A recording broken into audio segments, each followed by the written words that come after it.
여수산단 GS칼텍스에서 또 폭발과 함께 화재가 발생했습니다. 인명피해는 없었지만 여수 시내에서도 진동이 느껴질 정도였습니다. 남해안 수산업계의 어려움이 갈수록 심각해지고 있습니다. 어민들은 문재인 정부 풍요로운 어장 만들기 국정과제에 희망을 걸고 있습니다. 국민의당 대표 경선전이 시작됐습니다. 유력 후보들의 첫 선거전은 광주에서 뜨겁게 펼쳐졌습니다. 내일과 모레 화려하게 펼쳐질 여수 밤바다 불꽃 축제 준비가 한창입니다. 오후 5시부터 10시까지 축제 현장 주변의 교통도 전면 통제됩니다.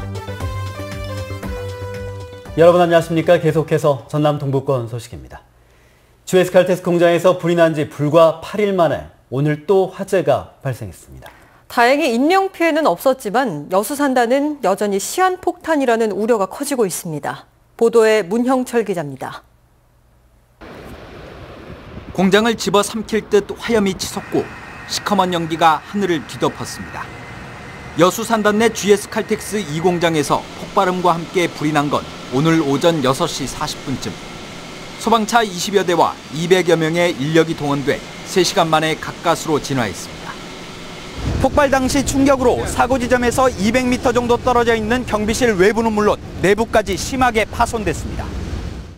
10km 이상 떨어진 곳에서도 폭발음이나 진동이 느껴질 만큼 위력이 컸습니다. 소음이 거의 한 천둥 치는 소리 정도 들렸으니까요. 바닥도 좀 많이 흔들리기도 하고 해서 좀 지진이나. 사고가 난 곳은 중유를 이용해 경유와 등유를 생산하는 공정으로 재가동을 위해 배관 압력을 높여놓은 상태였습니다. 회사 측은 냉각기 인근 배관에서 수소가 유출돼 폭발이 일어난 것으로 보고 있습니다. 수소가 이제 고압에서 새다 보면 아마 자연 발화가 일어나면서 폭발이 됐을 거라고 봅니다. GS칼텍스에서는 2014년에도 수소 유출로 불이 났고 지난주에도 변전실에서 화재가 발생해 현재까지 원인 조사가 진행 중입니다. 예방을 하려고 하는데 저희도 참 손쓸 수 없는 이런 사고가 발생해서 되게 죄송스럽게 생각합니다. 하얗고 시한폭탄이란 우려에도 끊임없이 되풀이되는 산단 사고에 관계기관에 대한 책임론까지 터져나옵니다. 제대로 된 사고 예방 시스템이 있었다면 있을 수 없는 사고입니다. GS칼텍스뿐만 아니라 노동지청 같은 이런 정부기관의 역할이 제대로 있었는가 하는 의문이 듭니다.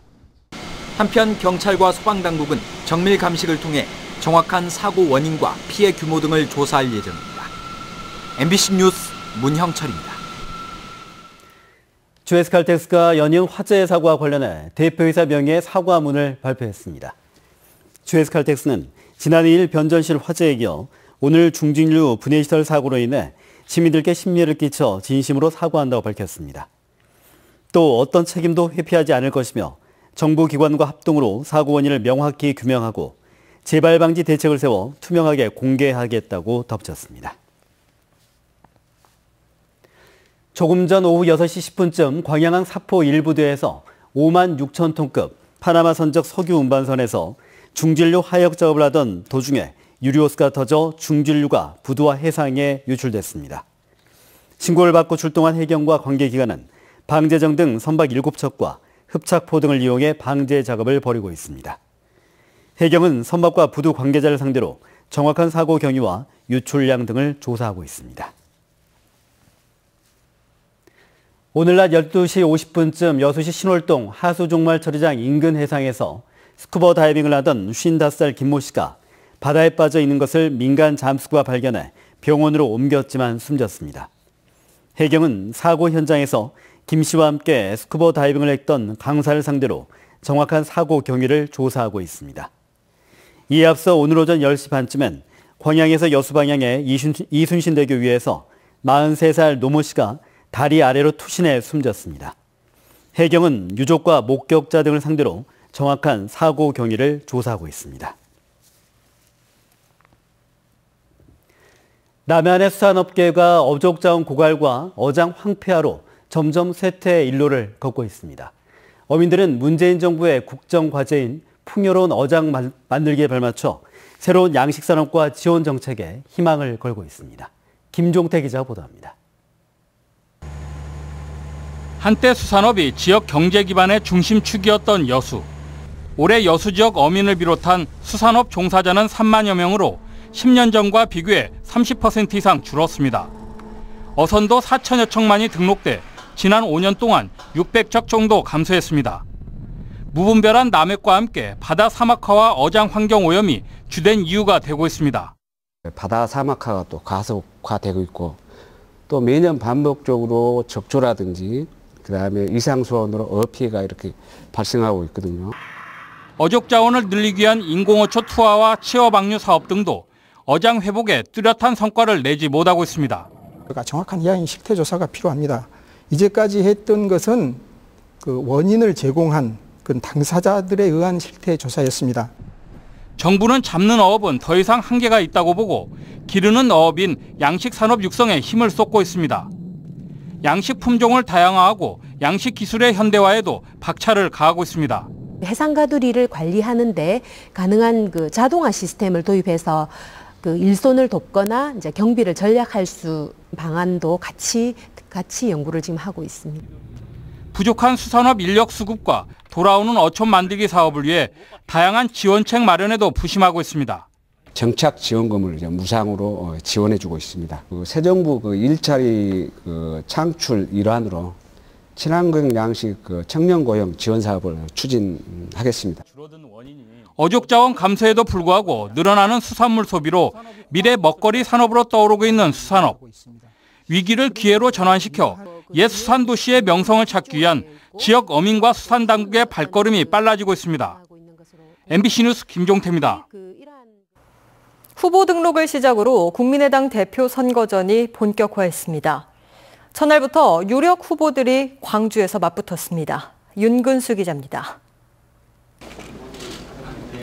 후보 등록을 하자마자 광주로 달려온 안철수 전 대표는 출마 이유를 설명하는데 많은 시간을 할애했습니다. 개인적으로는 지금 물러나 있는 게 맞지만 지방선거를 앞두고 당이 소멸할 수도 있는 위기에서 당을 살리기 위해서 출마했다고 말했습니다. 저는 고심 끝에 제 미래보다 당의 생존이 더 중요하다고 생각해서 나섰습니다. 한마디로 책임지러 나왔습니다. 내년 지방선거에서 당대표는 얼굴이고 절체절명의 순간임을 감안해서 당원들이 판단할 것이라며 자신감도 내비쳤습니다. 천정배 전 대표는 대선 패배의 장본인이 당대표 선거에 출마한 것은 염치 없고 몰상식한 일일 뿐만 아니라 광화범이 불국했다는 격이라고 몰아세웠습니다. 안 전 대표의 국중주의에 대해서는 정체성도 가치도 명확하지 않다고 비판했습니다. 안 후보의 국중주의는 확실하게 보수로 가겠다는 뜻으로 읽힙니다. 안 후보의 본심은 호남 없는 국민의당으로 보입니다. 정동영 의원도 안 전 대표의 국중주의를 겨냥해서 어정쩡한 중간은 기회주의라고 비판하며 국민의당의 살 길은 선명한 야당으로 변화하는 것이라고 대립각을 세웠습니다. MBC 뉴스 윤근수입니다. 신임 과학기술혁신본부장에 임명된 순천대학교 박기영 교수가 최근 불거진 자질 논란에도 불구하고 본부장직을 성실히 수행하겠다고 밝혔습니다. 박 본부장은 오늘 서울과학기술회관에서 열린 정책설명회에서 참여정부 때부터 과학기술계 발전을 위해 노력해왔다며 현장의 의견을 반영해 지원을 강화하고 과학기술 혁신 시스템 구축을 위해 힘쓰겠다고 강조했습니다. 또 자신에 대한 우려를 인식하고 있다면서도 황우석 논문 조작 사태와 관련해 여전히 책임을 통감하고 신중하지 못한 결정이었다며 사과했습니다. 현재 과학계와 정치권에서는 지난 2005년 황우석 사태와 관련된 인물이 임명된 것에 대한 우려와 함께 참여정부 당시 과학기술 비서관을 맡았던 전력과 관련해서도 보훈 인사, 코드 인사 논란이 일고 있습니다.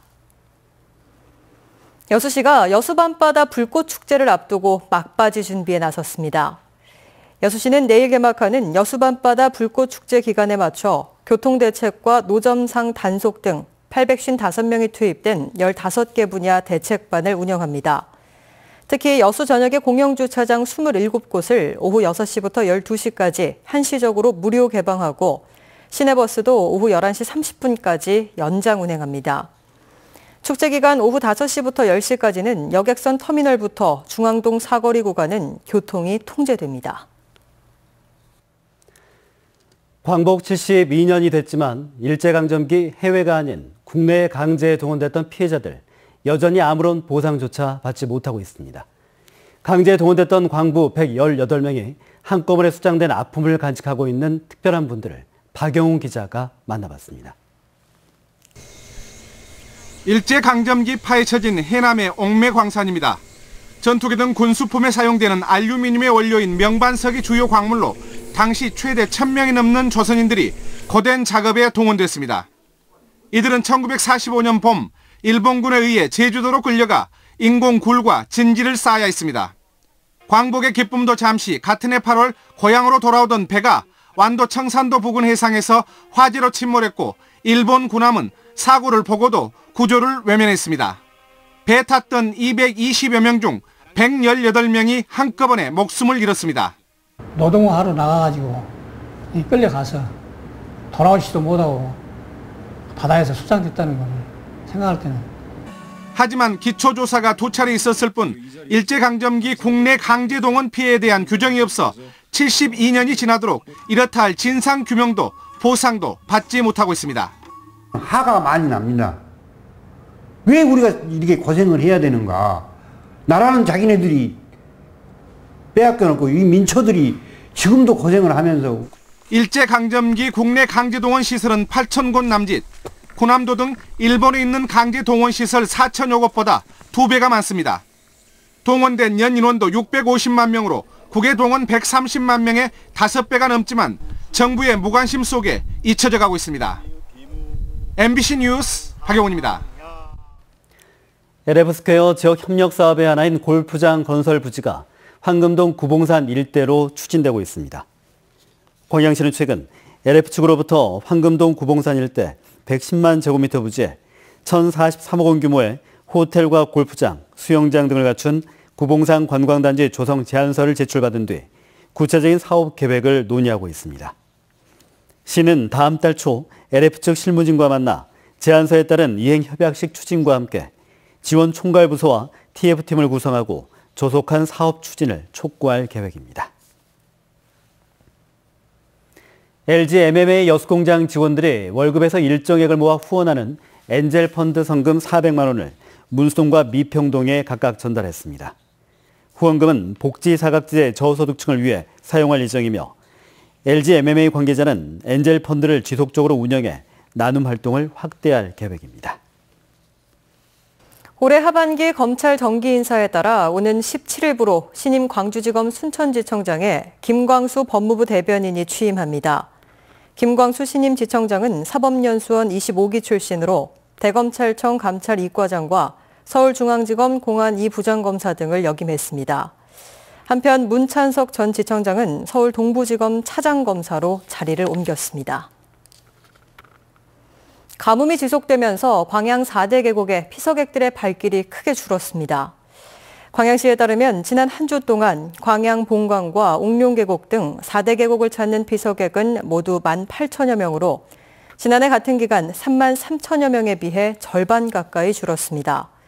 광양시는 이에 대해 지난 6월 이후 광양 지역에 많은 비가 내리지 않아 계곡물이 예년보다 줄었기 때문으로 풀이하고 피서객 감소로 해마다 이맘때면 계곡 주변에 되풀이되던 교통체증은 발생하지 않고 있다고 밝혔습니다. 순천시가 노인들의 노후 생활 보장을 위해 일자리 사업을 추진합니다. 순천시는 관내 주소지가 있는 만 65세 이상 노인들을 대상으로 모집에 들어가 다음 달부터 승강장 관리와 급식 도우미 등 공공부문에 투입할 계획입니다. 모집 인원은 모두 124명으로 월 최대 27만 원까지 지급되며 순천 시니어클럽 등 5곳의 수행기관을 통해 오는 14일부터 접수가 진행됩니다.